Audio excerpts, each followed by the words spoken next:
Oh, my friends, the GameStop saga continues to get crazier and build on itself in just heaps and heaps of momentum, down from its high closing on Wednesday of $347. Currently, as you can see, it's trading at $107 and going down to an intraday low of $74.22. And this is just such a wild ride. And as an outsider, I just want to continue to try to explain exactly what's been going on, what happened to bring GameStop to its intraday low, as you can see right here around 10:45, and then how did it spike back up again and is continuing to do business over $100 a share. What the heck is going on? Is Wall Street Bets losing its grip? Are they getting paper hands, as they say in the lingo? Or is there some sort of blatant market manipulation that's going on that's creating this environment where it's going to guarantee fail at this point? But that's only because the giant hedge funds are making it so it looks like everybody's failing.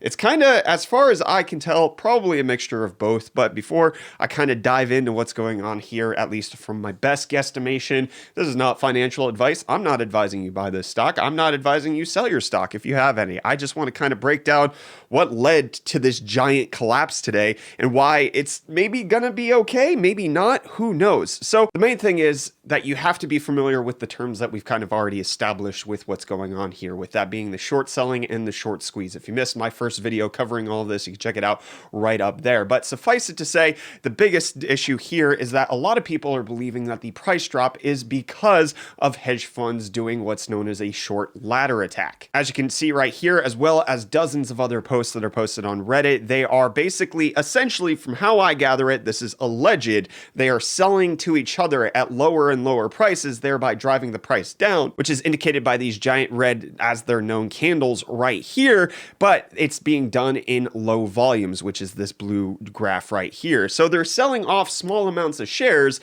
to ever lower prices to each other, but that's leading to a drop in price. However, nobody from the Wall Street Bet side, the retail environment side, is actually selling. It's mostly just being done by hedge funds in hopes to trigger a massive sell-off where everybody's participating and trying to get out of a sinking ship. There's a lot of posts on this. I'm not qualified enough to judge whether or not this is true. However, one of the main things that is true is that a lot of people who were trying to buy into this aren't able to actually do that, which is why these attacks, if they are happening, are being so effective. People can't actually buy the stock because they're limited on multiple platforms, whether it be Robinhood, which at one point was limiting people to purchasing only one share, and if you had more than one share, you weren't allowed to purchase any more, or other platforms that have halted trading on this. So essentially, if the hedge funds can do these short selling attacks where they're just selling back and forth and nobody on the retail or normal person side of the environment is buying because they're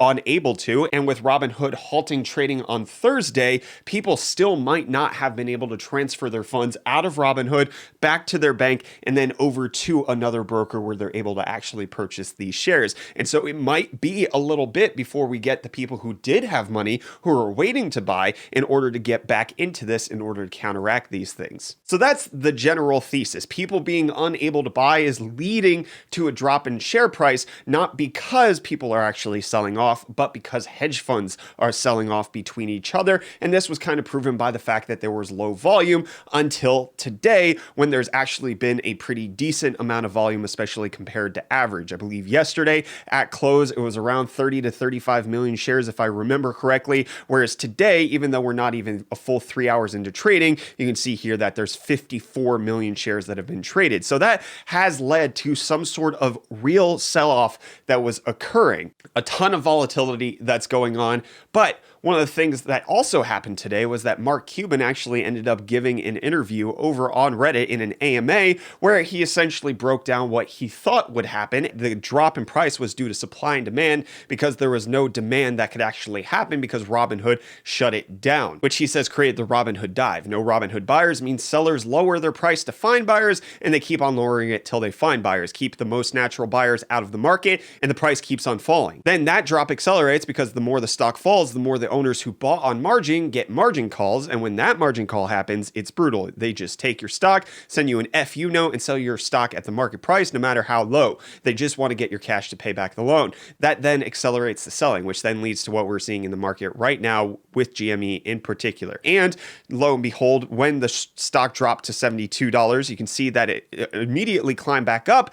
Was that once Robinhood actually opened up so that people could buy more shares, the price would likely go up, because at this point it's just kind of been manipulated into a low situation. However, what it has come out with regards to Robinhood and the fact that they shut down these shares was, at the time, it was believed that Robinhood was doing this at the behest of some hedge funds, especially because they ended up coming out and saying that there was no liquidity problem. They just couldn't actually get these shares through their clearinghouse in a way that actually would allow them to do it properly. That was according to the interview that the Robinhood CEO gave on CNBC. You can hear him right here say that it is indeed not a liquidity problem. Sounds to me, though, that you're suggesting that there was a liquidity problem inside the firm. And my question about that then raises all sorts of new questions about whether there's a systemic issue underneath the system and underneath the company unto itself.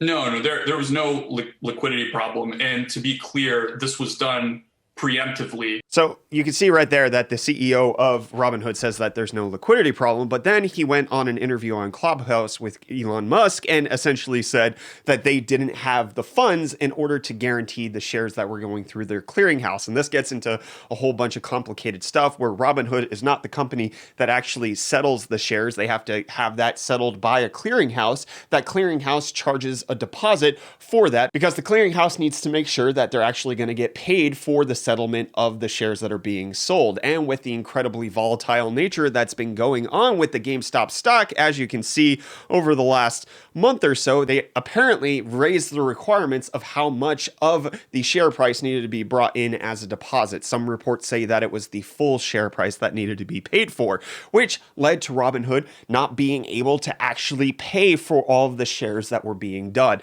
However, you can hear on CNBC, he said that it wasn't a liquidity problem, even though when you can't pay for something, that's kind of a liquidity problem. Well, it turns out that they were able to secure a round of investment that allowed them to actually hold up under all of this, which they had done by the time he went on CNBC. So at the time where they shut down trading, that was because they had a liquidity problem, but they were able to get investment to then have the funds to be able to start paying for these deposits that they would have to do once the shares reached the clearinghouse. So that's the general broad strokes version of it, which has led to them opening up how many shares you could potentially trade on their platform. At one point, they had 30 plus companies that you could only own one share of, that was AMD, it was GM. There was a whole bunch of companies that were restricted, and it wasn't just this whole GameStop thing. It wasn't just limited to the meme stocks, as it were. It was limited to Robinhood's financial ability to actually process all of these stocks that were being traded.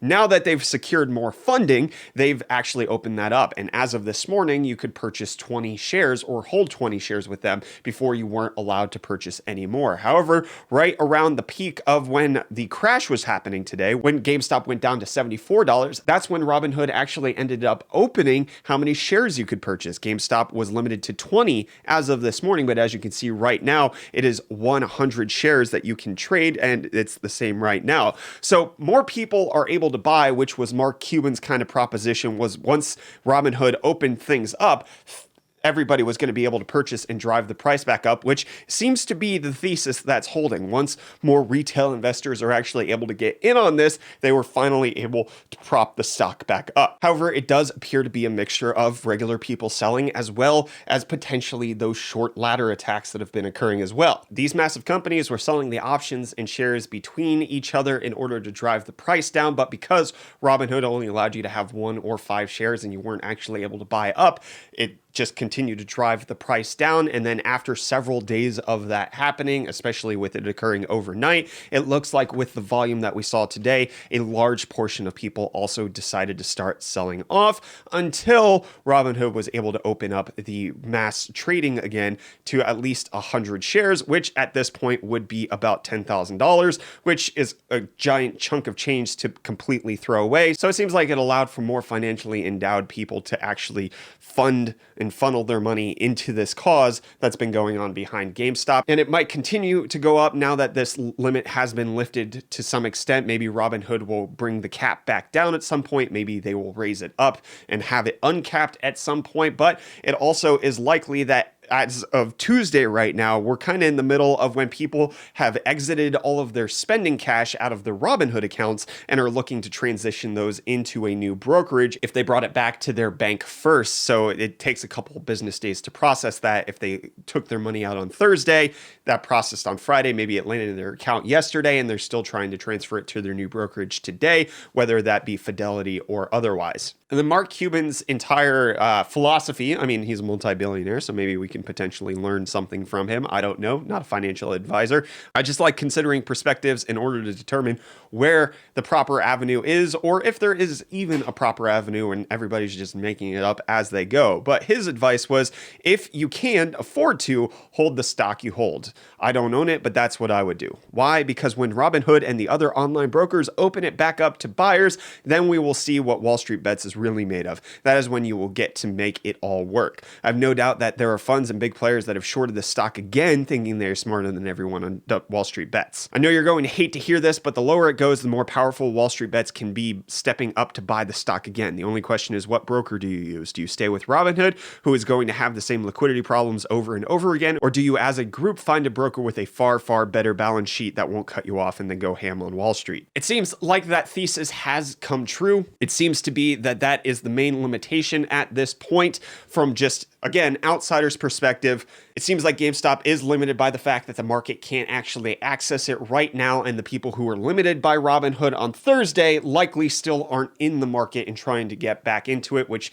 has led to a drop in price overall. It may lead to a recovery, it may lead to a short squeeze, as has been predicted by everybody, or as is the case with essentially everything, it may go back down to $4 a share, or they might even go bankrupt, which isn't likely possible because GameStop as a company actually seems to be like not at risk of bankruptcy. But who's to say what's going on? That's just kind of the raw, balanced explanation that I could see going on. Sure, there might be hedge funds trying to like manipulate the market. Manipulating might not be the correct term if you're trying to view it as market manipulation in terms of like illegal activity. It seems like they're doing stuff that's perfectly legal, that's in their playbook. They're completely allowed to do it. It's just led to some success as of today, which led to the drop in prices. However, if you go on Wall Street Bets, you'll see tons of people saying that they're buying the dip, they're getting back in. The people who are with a broker that allows them to actually purchase in unlimited quantities with no restriction, with no liquidity problems, they're able to actually still make that happen, which may have led to this settling off as of what's happening right now, or this is me just engaging in trying to find a pattern where one doesn't exist, and this is just the internet at work. Everything's a meme, nothing makes sense, and you YOLO'd your money that you couldn't afford to lose, and that's sad. That sucks. Which, even though I'm not a financial advisor, I do think that I can at least give you the life advice of never risk what you can't afford to lose. You wouldn't do it with your life. Maybe don't necessarily do it with your finance. And that was something that I really appreciated about Louis Rossman's most recent video. The biggest question that he asked himself, and I think is beneficial for everybody, is not to view this as potentially a loss of income. You don't care if you burn your money down and it goes down to zero and you're left with nothing, but it's an opportunity cost. What are you missing out in life because of this? If I put $300 in GameStop and I lose it, well, yeah, $300 might hurt, but it's not necessarily going to make it so I can't afford my rent this month. But what could I have done otherwise? Could I have afforded more opportunities for my son that he can't have right now? Or potentially, maybe just as something that's going on with you personally, you're investing so much time and energy in this that you could be pursuing something else. Maybe if you really don't care about the money, you don't have to invest so much emotional energy into this, in something that's not necessarily in your control. If you've purchased all of the stock that you could to kind of stick the middle finger up at the man and the hedge funds as a way of getting back at them, you don't need to be stalking Wall Street Bets and continuing to read about things that are happening because you've done your part. So now just wait for that to play out. And that's kind of what Mark Cuban also said. There's not much you can do besides hold at this point. If you have the finances, sure, go ahead and continue to buy in. But if you've done your part, maybe view the opportunity cost of being like just consumed by this as something that you could be doing something more constructive elsewhere. It was with regards to failures in general. His failure at an early business that he did led to him feeling like he completely wasted his time. It wasn't necessarily that the business was it wasn't the financial loss of the business, it was the time loss of the business. The fact that he had worked so hard, it collapsed, and then there was nothing left to show for it except for a learning experience, which he maybe could have gotten at a cheaper price with less time at somewhere else and just invested in more life experiences at that point instead of trying to make a business that was doomed to fail try to work. So again, this is not investment advice. This is me just trying to potentially explain the situation for anybody who's looking on the outside or trying to make sense of what everything is going on from the inside.